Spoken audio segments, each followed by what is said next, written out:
Welcome to Grade 9 Mathematics at the BEREA Arts and Sciences High School. From DepEd's perspective, Grade 9 Math covers for the first quarter quadratic equations, inequalities, and quadratic functions.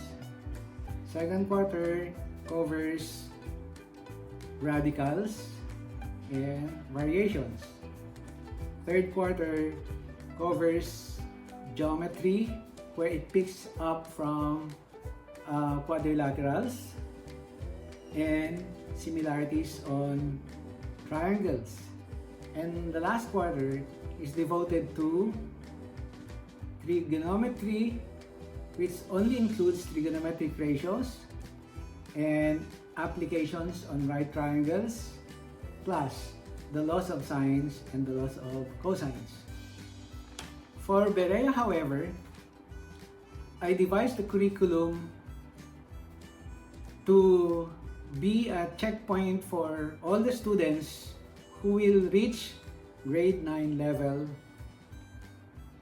that at this point they would have been able to communicate properly using the language of mathematics.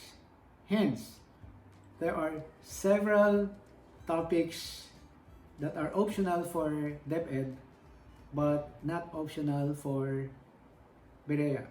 So, grade 9 math would have the following. Chapter 1 will be exponents.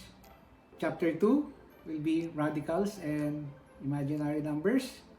Chapter 3, quadratic equations, inequalities, and quadratic functions. Chapter 4, rational equations and inequalities. Chapter 5, absolute value equations and inequalities. Chapter 6, irrational equations and inequalities. Chapter 7, equations in quadratic form. Chapter 8, variations. Chapter 9, geometry. And Chapter 10, trigonometry. Chapter 9 and Chapter 10 are similar to what DepEd has required the schools.